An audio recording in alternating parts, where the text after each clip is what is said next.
Scar through and through is a villain that has done a number of questionable things. But what if I told you he was justified in his atrocities, and that Mufasa was the real villain? Well, you'd very well call me insane. Rightfully so, considering the nature of his, crimes.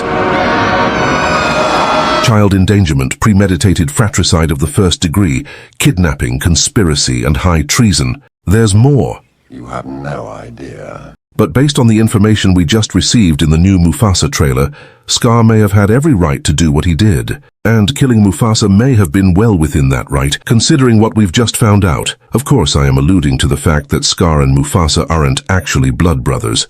It was Scar, or rather Taka at this time, who convinced his mother to save an orphaned Mufasa by seemingly endangering his own life. So not only was Scar selfless, but he was also the reason that Mufasa continues to draw breath. And he repays his would-be savior by taking his kingdom, his very dignity and Surabi. Someone who he had, what was it again? As you know, I have tremendous respect for the Queen. So your adopted big brother whose life you saved took virtually everything from you until you were forced to live a life of peasantry. He then expected what? Loyalty? Oh, I shall practice my courtesy. Laughable. Now, I'm not calling into question why Scar lost out to Lion Jesus. I mean, he wasn't the best king, which may have something to do with underlying resentment. I'm calling into question whether his crimes against Lion Manatee were justified. From what we've seen, Mufasa is an outsider, and Scar or Taka is the prince. They both embark on a mission together to, quote, find their place in the circle of life. They're antagonized by a rare breed of Caucasian lions, looking to seemingly colonize Taka's pride and gut every lion involved. This is where things get a bit tricky.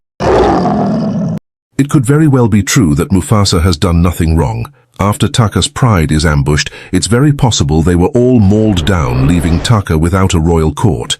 Mufasa, being Lion Jesus, may have been born into a royal family before he was sent away. And this entire adventure may be to reclaim his rightful place in his kingdom as its ruler, much like his son. He is inevitably made king of Pride Rock, and due to his love for his brother, he keeps him around. Taka, now brandishing a scar and having losing everything that made him special, is a recipe for disaster. This is where the crash-out happens. No familiar family, no love, no royal lineage, and a gruesome plot for murder. An understandable situation, however.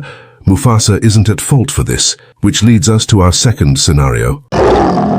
During the battle with the feline colonizers, it's possible that Mufasa finds out the truth about his lineage and bands his adoptive pride together to combat his foes. In this scenario, not only does he prove himself to be leadership material, but he also utterly outshines Scar. Now look, Scar isn't exactly a contender for the, Lion Olympia. In fact, his stats as a lion are quite pathetic. His brother, on the other hand, was blessed in the genetics department, making Scar look like his name was Catboy the Kid. So I ask you, what was a scrawny bastard like Scar supposed to do in order to ensure his royal lineage would live on? Kill Mufasa? Precisely. He certainly wasn't going to fight him. Again? Doesn't sound like it went too well the first time. And being promised for so much only to be limited can be quite crippling, especially since the culprit is someone who rules over you in such a way. It seems to me being a conniving, duplicitous cunt was the only way to go, and even though this may be the way the story goes, it's not the original plotline. Originally, they are brothers by blood, and surprise, surprise, Mufasa is the favored son. Don't believe me? Well, Mufasa's name translated to king in Swahili, and Scar, Taka at the time, translates to waste, or how do you say? Ah, yes, garbage. His father Ahadi literally named him after the gunk in his paw. Yes, how lovely that one. And if he wasn't slapping the dog piss out of his son, he was inadvertently teaching Mufasa to look down on him. I mean, seriously, his name means waste. Goodness, how did they expect this to go? I know this is Disney, but still. Anyway, Ahadi clearly had a favorite, and it wasn't the scum that he called garbage. Which brings me to my next point. Having your father only see you as waste and basically disrespect you all your life in favor of your brother may have some lasting consequences. And this is likely the case in the new movie as well, considering his name is still, well, Taka. It leaves the impression his father still couldn't care less. And that entire family dynamic may create issues, especially since Scar's reaction to his father's presence mainly consisted of emotions like, Ooh, I quiver with fear. Lovely voice acting, by the way. Now, this doesn't excuse Scar's other crimes. But through his childhood we can understand just how he is such a demented individual. I mean, it's obvious what his parents thought of him, which is the basis of our next point. We talked about Scar's stats before. With these kind of stats, any kingdom you ran would be ran nowhere but the ground. Hang on!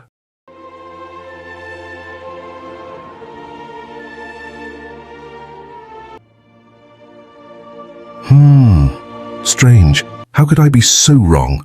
His more gifted, better adjusted brother has no such compunction, and his stats are worthy of, dare I say, a king. It's not completely out of the realm of possibility that Taka wasn't fit to rule because of certain, tendencies. I mean, he wasn't exactly vying for the Feline of the Year award. Cowardly maybe, but anything else? Not a chance. Well, maybe a murderer. For whatever reason. But even then, there is still one key scenario that most people overlook when considering the possibilities, and that's whatever goes on in the mouse house is beyond me, but maybe they're thinking a more accurate representation of lions. And it isn't this throne inheritance bullshit. Let's take a brief lesson into how lions live. They take over a pride by besting the male. They then slaughter all of his children and, hang on, am I seeing this right? Devour them?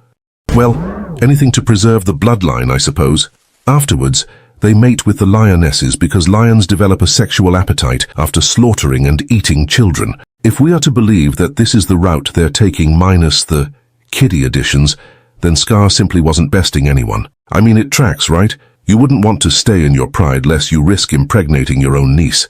You'd be related to everyone there and the genes of your sires would be nuked. Should we take the original Lion King lore, Nuka's existence shouldn't come as much of a surprise. It's also probably why they changed the lore. Just think, if Scar isn't related to Mufasa, then he isn't related to Simba. And if Simba's sire's Kiara, guess whose father doesn't have to be some random no-name lion? Yep, this could all be for Kovu.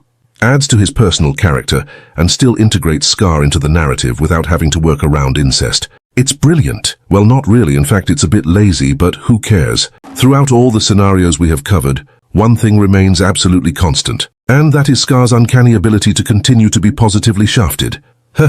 My God, not a single scenario brought him victory. Still, the revelation does shed some light on some of his dialogue, such as, "This is my kingdom, my destiny." Now we know why he felt so strongly, but the question remains, was Scar vindicated? If Mufasa was a villain, is Scar the victim? Because of his childhood, do we pardon him for his other crimes such as endangerment, negligence of malfeasance in office, animal cruelty, kidnapping, conspiracy to commit fraud, and ecocide? There's also that little thing of, genocide. Kill them all! Yeah, I wasn't kidding. There was more.